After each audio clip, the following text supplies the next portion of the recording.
আসসালামু আলাইকুম। বিবিসি আন্তর্জাতিক লাইভে আপনাকে স্বাগত। শুরুতেই সংবাদ শিরোনাম, পর বিস্তারিত। পুরোদমে ইসরায়েল, ফিলিস্তিন, ইরান, হিজবুল্লাহ যুদ্ধ চলছে, জানিয়ে দিব আমাদের হাতে থাকা সর্বশেষ গুরুত্বপূর্ণ আপডেট। আন্তর্জাতিক সংবাদ, ইসরায়েলি ড্রোন হামলার দাবি ইরাকের ইসলামিক রেজিস্ট্যান্সের। জানিয়ে দিব গাজার সম্মুখ যুদ্ধে ইসরায়েলের আরো 4 সেনা নিহত। আরো জানিয়ে দিব ভয়ঙ্কর ক্ষেপণাস্ত্র নিয়ে যুক্তরাজ্যের খুব কাছাকাছি রাশিয়ার যুদ্ধ জাহাজ। এবং আরো জানিয়ে দিব সিরিয়ার 2 স্থানের 9 লক্ষ্যবস্তুতে মার্কিন হামলা। এদিকে উত্তর গাজায় এক মাসে 1200 ফিলিস্তিনকে হত্যা করছে ইসরায়েল। সর্বশেষ জানিয়ে দেব পারস্য উপসাগরে ইরানের নৌমহড়ার অংশে সৌদি আরবকে আমন্ত্রণ। শুনছিলেন সংবাদ শিরোনাম, এরপর বিস্তারিত। তার আগে অনুরোধ থাকবে, ভিডিওটি যদি ভালো লেগে থাকে ভিডিওটিতে একটি লাইক এবং কমেন্ট করে জানিয়ে দিন ভিডিও সম্পর্কে আপনার মূল্যবান মতামত, এবং আরো কমেন্ট করে জানিয়ে দিন ভিডিওটি আপনারা থেকে দেখছেন এবং শুনছেন। ইসরায়েলি ড্রোন হামলার দাবি ইরাকের ইসলামিক রেজিস্ট্যান্সের। মধ্যপ্রাচ্য জুড়ে বেড়েই চলছে উত্তেজনা। এক বছরের বেশি সময় ধরে চলছে সংঘাত, অস্থিরতা। এমন পরিস্থিতিতে ইসরায়েলি সামরিক অবকেটনাক হামলা ইরাকের প্রতিরোধ দ্বারা মঙ্গলবার 12 নভেম্বর আল জাজিরার এক প্রতিবেদনে তথ্য জানাচ্ছে। সামাজিক যোগাযোগ মাধ্যম টেলিগ্রামে এক পোস্টে ইরান ইরাকে ইসলামিক রেজিস্ট্যান্স জানিয়ে তারা দখলিত অঞ্চলের দক্ষিণে ইসরায়েলি সামরিক লক্ষ্যবস্তুকে নিশানা করে ড্রোন ছড়ছে। প্রতিবেদনে বলা হয়েছে, ইরাকের প্রতিরোধ যোদ্ধারা ড্রোন হামলার দাবি করলেও তাদের লক্ষ্যবস্তু সম্পর্কে তথ্য জানায়নি। গোষ্ঠীটি জানিয়েছে, দখল প্রতিরোধ আমাদের দেশটি এবং ধারাবাহিক এবং লেবাননের জনসমর্থনে এই হামলা চালানো হয়েছে। এদিকে ইসরায়েলি সামরিক বাহিনী জানিয়েছে পূর্ব দিক থেকে আসা একটি ড্রোনকে বাধা দিয়েছে। এছাড়া অধিকলন মালভূমি এলাকায় সাইরেন বাজাতে শোনা গেছে। উল্লেখ্য, ফিলিস্তিনি অবরোধ গাজায় বছরে হামলা চালিয়ে আসছে ইসরায়েল।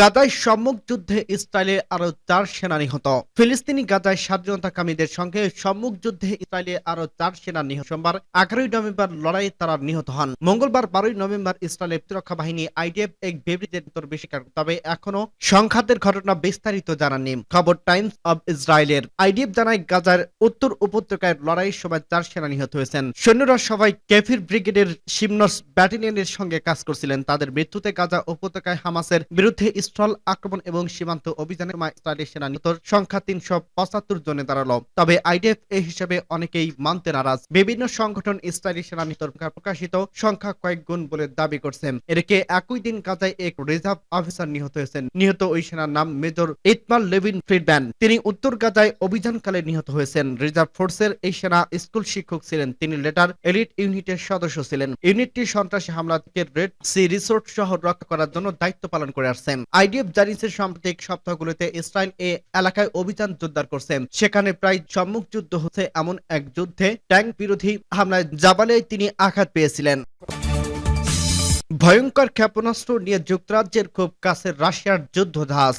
মার্কিন নির্বাচনে রিপাবলিকান প্রার্থী ডোনাল্ড ট্রাম্প নির্বাচিত হওয়ার নতুন করে যুদ্ধ শুরু হয়েছে। বিশ্ব রাজনীতি নিকাশ বিশ্বব্যাপী তার এই জয় যুদ্ধ নিয়ে নতুন বার্তা দেবে বলে আশা করা হচ্ছে। এমনকি রাশিয়া ইউক্রেন যুদ্ধেও তার জয়ের ছাপ পড়তে পারে। এমন পরিস্থিতিতে ইংলিশ চ্যানেল হাইপারসনিক ক্ষেপণাস্ত্রবাহী রণতরী নিয়ে মহড়া দিয়েছে রাশিয়া। মঙ্গলবার 12 নভেম্বর বার্তা রয়টার্সের এক প্রতিবেদনে এই তথ্য জানাচ্ছে। রুশ বার্তা সংস্থার বরাতে রয়টার্স জানিয়েছে, নতুন প্রজন্মের হাইপারসনিক ক্রুজ দিয়ে সজ্জিত রুশ নৌবাহিনীর একটি জাহাজ ইংলিশ চ্যানেলে মহড়া চালিয়েছে। এছাড়া এটি আটলান্টিক মহাসাগরে মহড়া প্রস্তুতি নিচ্ছে। রাশিয়ার রাষ্ট্রীয় বার্তা সংস্থা জানিয়েছে, মহড়ায় জাহাজের জাহাজ বিধ্বংসী হাইপার ক্ষেপণাস্ত্র এক কাউন্টার ড্রিল অনুশীলন করেন। প্রাকৃতিক সেনাদের ওপর বিমান ও পথে ড্রোন হামলা চালানো হয়। রাষ্ট্রীয় বার্তা সংস্থা আইআরএ নর্দার্ন ফ্লিট প্রেস সার্ভিসের বরাতে জানিয়েছে, নর্দার্ন ফ্লিট ব্রিগেড অ্যাডমিরাল গোলফোকে ইংলিশ চ্যানেলের মহড়া দিয়েছেন। বর্তমানে তারা আটলান্টিক করে মিশন পরিচালনার প্রস্তুতি নিচ্ছেন। রুশ বার্তা সংস্থা তাস জানিয়েছে, 2023 সালের ডিসেম্বরে রুশ নৌবাহিনীর বহরে ফ্রিগেটটি যুক্ত হওয়ার পর এটি প্রথম বহু মহড়া।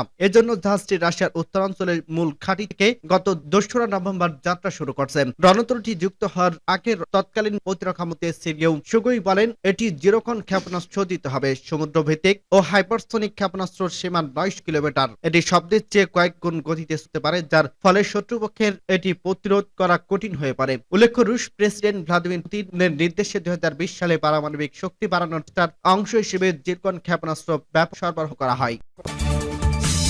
সিরিয়ায় 2 স্থানেই 9 লক্ষ্যবস্তুতে মার্কিন হামলা। সিরিয়ার হামলা চালিয়ে মার্কিন সেনাবাহিনী ইউএস সেন্ট্রাল কমান্ড নিশ্চিত করছে তাদের সেনাবাহিনী সিরিয়ার 2টি স্থানে 9 লক্ষ্যবস্তুতে হামলা চালিয়েছে। গত 24 ঘন্টায় এই অঞ্চলে মার্কিন কর্মীদের উপর একাধিক হামলার জবাবে ইরানের সঙ্গে যুক্ত গুলোকে লক্ষ্য করে এই হামলা চালানো হয়। সেন্টকম আরো যোগ করে বলছে, মার্কিন ও কোয়ালিশন বাহিনী আইএসআইএস বিরোধী অভিযানের জন্য সিরিয়ার অবস্থান করছে। তাদের ওপর ভবিষ্যতের হামলা ঠেকানোর জন্য এবং ইরান সমর্থিত গোষ্ঠীগুলোকে দমিয়ে রাখতে এই হামলা চালানো হয়েছে। CENTCOM commander general Michael Eric Kuril বলছেন, এই অঞ্চলে মার্কিন যুক্তরাষ্ট্র এবং তার জোটের অংশীদারের বিরুদ্ধে কোন ধরনের হামলা সহ্য করা হবে না। আমরা আমাদের কর্মীদের এবং জোটের অংশীদারদের রক্ষা করতে এবং বেপরোয়া হামলার জবাব দেওয়ার জন্য প্রয়োজনীয় প্রতিপদক্ষেপ নিব।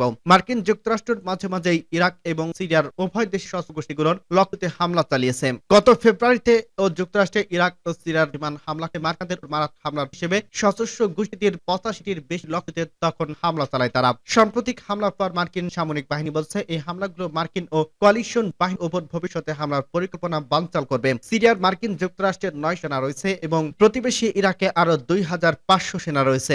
ইসলামিক স্টেটের পুনরুত্থান ঠেকাতে বাহিনীকে পরামর্শ ও সহায়তা করার মিশনে তারা যুক্ত। ইসলামিক স্টেটে 2014 সালে 2 দেশের বিশাল অংশ দখল করেছিল, পরে তারা পরাজিত হয়েছিল। এদিকে ইরান সমর্থিত গোষ্ঠীগুলোকে নিরস্ত করার জন্য 7 অক্টোবর ইসরায়েলের সঙ্গে হওয়ার পর থেকে মার্কিন যুক্তরাষ্ট্র এই অঞ্চলে যুদ্ধ জাহাজ ও যুদ্ধ বিমান পাঠিয়েছে। সূত্র রয়টার্স।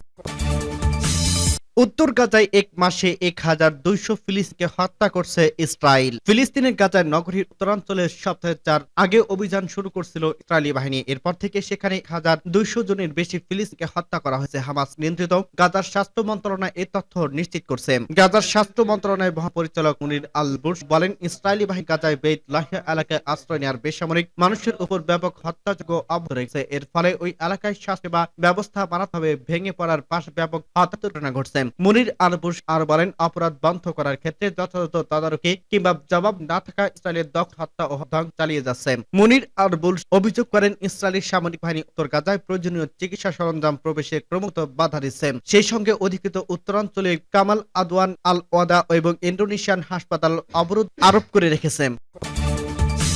পারস্য উপসাগরে ইরানের নৌবহরায় অংশে সৌদি আরবকে আমন্ত্রণ। সৌদি আরবের সশস্ত্র বাহিনীর প্রধান ফাইজার বিন আহমেদ আর রাওয়ালি গত 10 নভেম্বর রবিবার একটি উচ্চপদস্থ সামরিক প্রতিদলের নেতৃত্বে তেহরানে সফরে আসেন এবং ইরানের সশস্ত্র বাহিনীর প্রধান মোহাম্মদ বাকেরির সাথে সাক্ষাৎ করেন। 2023 সালের মার্চ থেকে ইরান ও সৌদি আরবের সম্পর্ক নয়া অধ্যায়ে প্রবেশ করছে এবং দুই দেশের মধ্যে 7 বছরের টানটান উত্তেজনার পর উভয় দ্বিপাক্ষিক সম্পর্ক উন্নয়নের পদক্ষেপ নেয়। পার্স টুডে জানায়, দ্বিপাক্ষিক সম্পর্ক উন্নয়নে তেহরান ও রিয়াদের দৃঢ় সংকল্পের একটি নির্দেশ হলো ভ্রাতৃপ্রতিম দুই দেশের মধ্যে কূটনৈতিক সফর ও ইরান এবং সৌদি আরবের রাজনৈতিক কর্মকর্তাদের রিয়াদ ও তেহরান সফর। এসব সফরে দুই দেশের কর্মকর্তারা আঞ্চলিক উন্নয়ন এবং দ্বিপাক্ষিক বিষয়ে মত বিনিময় করেন। গত 2 মাসে দুই দেশের কর্মকর্তারা বেশ কয়েকটি কূট সফর করেছেন। ইরানের পররাষ্ট্রমন্ত্রী সৈয়দ আব্বাস আরাকচি 1 মাস আগে অক্টোবরে